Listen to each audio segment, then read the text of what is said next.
Առավոտ սիրելի հեռուստադիտողներ, յուրաքանչյուր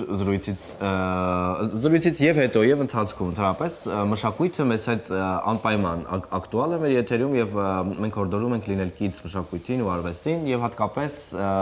որ մարտի 16-ին Արամ Խաչատրյան համերգասրահում կայանալու է բարեկամություն պետական անսամբլի տոնական համերգը նվիրված կանանց տոնին։ Ինչպես միշտ պարային հետաքրքիր բեմադրություններով սիրված համարներով հագեցած համերգային ծրագիր բոլոր մանրամասների մասին մենք այսօր կզրուցենք մեր տաղավարում գտնվող հյուրերի հետ։ Եվ այսպես տաղավարում են ժողովրդական երաժշտության եւ բարի ազգային կենտրոնի Հայաստանի բարեկամություն պետական անսամբլի փորձավար Անի Մինասյանը, բարի առավոտ, եւ անսամբլի մենապարող Ավագ Համբարձումյանը,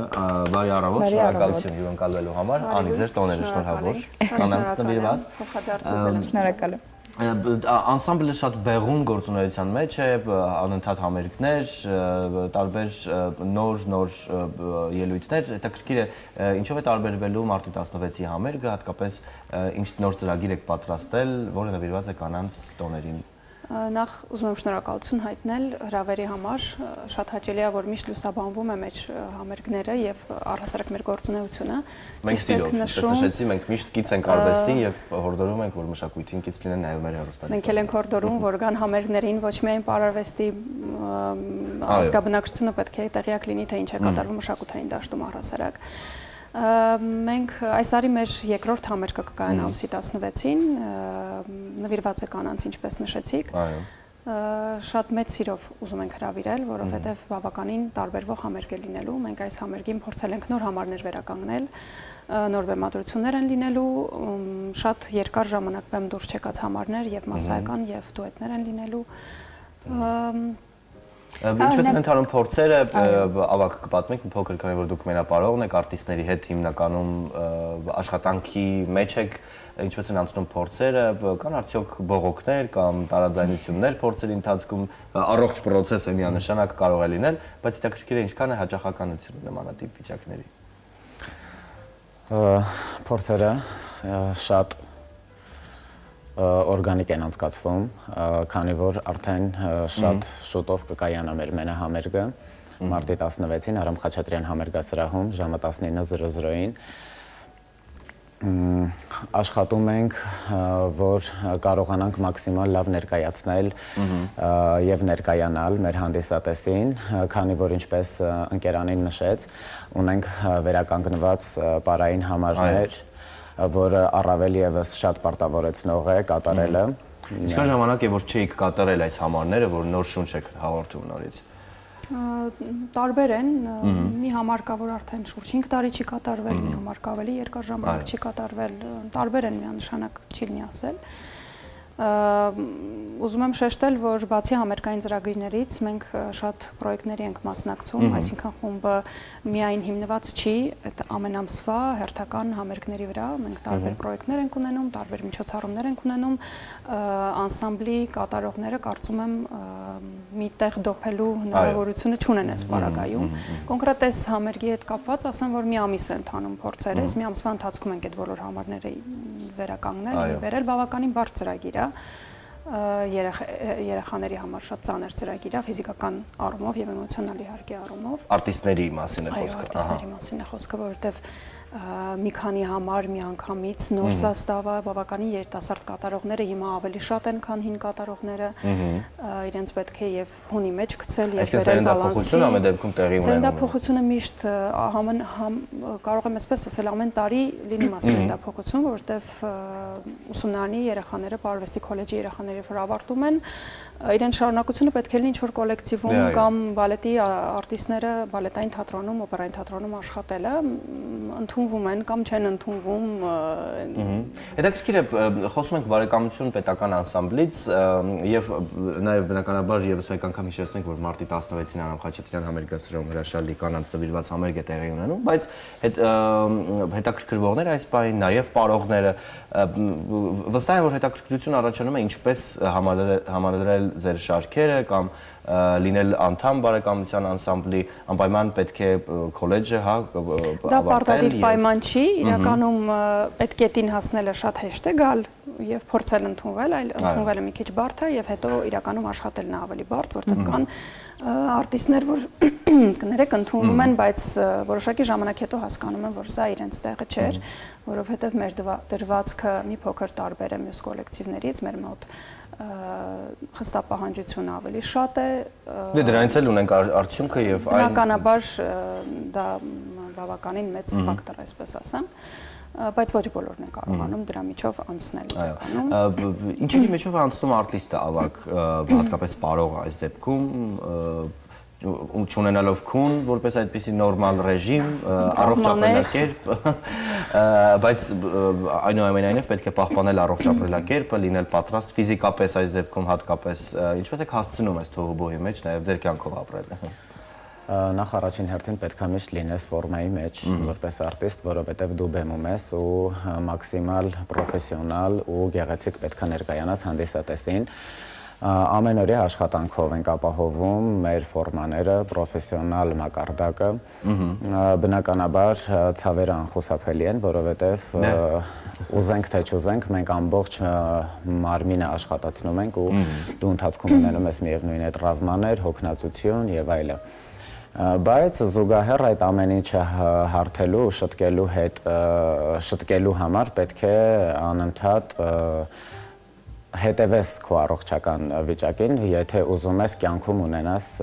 բեմում ունենաս երկար կյանք որպես արտիստ։ Ինչ խորհուրդ կտաք այն մարդկանց, ովքեր սկսնակ են կամ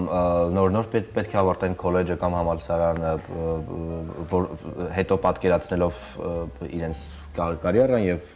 ապրելակերպը պարով արդեն։ Ինչ խորհուրդ կտաք այդ արտիստներին նորապտիտ, որ դեռ պիտի համալրեն օրինակ բարեկամություն անսամբլի շարքերը։ Նախ պետք է շատ աշխատել, հենց ամեն մեկը անհատապես իր վրա, որպես արտիստ, որովհետև կոնկրետ բարեկամություն պետական անսամբլում ապրելու համար գլուխ պահել հասկացողություն չկա, այսինքն եթե դու շարունակաբար չաշխատես քեզ վրա ու փորձես գլուխ պահել, այդ ամեն ինչը բեմում ակնհայտ երևալու է։ Միանշանակ, սա այս դեպքում արդեն պարը չի ցույց տալիս, այլ նաև թատրոնը եւ ընդհանրապես անգամ էկրանը, եթե աշխատասեր չէ։ Եվ հետո պարային բեմադրությունները ունեն իրենց տեխնիկան, ունեն իրենց բարդ կառուցվածքը, այդ իսկ պատճառով դու չես կարող անընդհատ գլուխ պահելով կամ չաշխատելով փորձես բեմում միանգամից ելույթ ունենալ։ Դու հաստատ այդ ընթացքում կունենաս տրավմաներ ու հանդիսատեսին բնականաբար խաբել չես կարող։ Այո։ Շատ լավ, դե անդրադառնանք մարտի 16-ի համերգին։ Մարտի 16-ին ասացիք, որ նվիրելու եք կանանց, հետաքրքիր է ինչ ռեպերտուար եք պատրաստել։ Արդյոք կան նոր բեմադրություններ հետաքրքիր է, իհարկե հասկացաք, որ վերականգնվել են մոռացված, չմոռացված, բայց երկարատև չկատարված աշխատանքներ, ստեղծագործություններ, կան նոր բեմադրություններ, թե ոչ։ Միանշանակ նոր բեմադրություն այս համերգին չկա։ Չեմ ուզում կրկնվել, բայց համերգը շատ բազմաժանր է, այսինքն սկսած դասական համարներից տարբեր ազգերի համարներ ունենք եւ ժողովրդական համարներ ունենք, բնականաբար դե դա մեր խմբի այցեկարգը ոնց որ լինի, դրանով ենք մենք տարբերվում։ Անի տարին նոր է սկսվել, իհարկե երրորդ ամիսն ենք արդեն գլորում, բայց վստահ եմ, որ կա տեսլական եւ ծրագիր բարեկամություն պետական անսամբլի ամբողջ տարվա ընթացքում, ինչ է սպասվում նոր համերգների տեսքով, նոր շրջագայությունների տեսքով կամ եւ ինչու ոչ նոր բեմադրություններ։ Այն նոր բեմադրություններ բնականաբար սպասվում են, ես կարող եմ նշել, որ տարվա սկզբին մենք ունեցանք նոր բեմադրություն, Չինաստանից հյուրեր ունեինք, որոնք մեծ սիրով մեզ հետ աղջիկների հետ միայն աղջիկների համար պատրաստեցին իրենց կոլորիտը բերելով մեր պարարվեստ, մեր խումբ բերեցին, ունեցանք մի հատ շատ գեղեցիկ, բավականին երկար համար, որը դեռ բեմ չենք հասցրել բարձրացնել քիչ պատճառներով, բայց մոտակա համերգներին բնականաբար պլանավորվում է, դա մի քիչ տեխնիկական իրականում խնդիրներ ունի, թե չէ համարը պատրաստ է, մենք շատ շնորհակալ ենք, որ աջակցում են մեզ Վանուշներ այս անգամ եկել, որը ապրում է Չինաստանում իր տիկնոջ հետ, որոնք վերականգնեցին, բեմադրեցին նոր համար։ Նոր բաներ իրականում պատրաստվում են, մենք ունենք շրջագայություն դեպի Ֆրանսիա պետք է մեկնենք, այնտեղ համերգների պետք է գնանք։ Ուզում եմ գիտեք ինչ նշել, այս տարի վաղը, ամսի 14-ին մեր տղաները օպերային թատրոնի հետ ունենալու են ներկայացում, որը մեր համար շատ պատասխանատու եւ լուրջ Որ ներկայացումն է։ գործընթաց է, ասեմ, Սպարտակ բալետային ներկայացումն է։ Եթե վերադառնանք ակունք, ես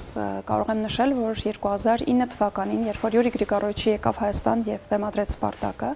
այդ ժամանակ եղավ համագործակցություն եւ մեր բալետային, մեր տրուպայի տղաները բալետային թատրոնի արտիստների հետ բեմ բարձրացան եւ մինչեւ 2016 թվականը Սպարտակ ներկայացման մեջ իրենց ուրույն տեղն են ունեցել։ Հրաշալի է։ Դա մեծ համագործակցություն էր, դա մեծ ձեռքբերում էր մեր կոլեկտիվի համար, դա նոր փորձ էր, դա երեխաների համար նոր միջավայր էր, նոր շփում էր եւ նոր ոճի ընկալում էր եւ դա նաեւ յուրացնելն էր, սարքելը իրենցը, որը մեր գործում էլ իհարկե իր դրական կողմերը ունեցավ։ Ցավոք սրտի 16 թվից հետո մեր համար ցավոք սրտի 16 թվից հետո դա դադարեց, բայց հիմա շատ ուրախ ենք, որ թատրոնի կողմից նորից ստացել ենք այդ առաջարկը եւ վաղը լինելու է տղաների համար պրեմիերա։ Ես ուզում եմ իրենց մաղթել հաջողություն, որ Ինչ լավ է եւ արդարացի է, որ օրինակ Չինաստանից եկան աղջիկներին առանձնացրին, այստեղ մերոնք Սպարտակ բալետում տղաներին չենք անում։ Շատ արդարացի դեպ վիճակ է, այնպես որ մաղթում ենք ձեզ բեղումնավոր գործունեություն, ուժ, եռանդ, ավակ, որ արտիստներին փոխանցեք անպայման, որ ունենան այդ ուժը եւ մոտիվացիան, անդադար մոտիվացիան, որպեսզի ստեղծագործել։ Իսկ մենք ձեզ կսպասենք յուրաքանչյուր հետաքրքիր նորության մեր տաղավարում, սիրով կիսվելու մեր հեռուստաների Շնորհակալ ենք, մենք էլ ուզում ենք բոլորին հրավիրել մեր համերգին։ Մարտի 16 ժամը 16-ի շեք, ժամը 19:00 ժամը 7-ին երեկոյան, պես որ սիրելի հեռուստադիտողներ, այո, ձեր կանանց եւ սիրած մարդկանց հետ ամեն դեպքում եղեք արվեստին կից, գովազդ է այս բանը։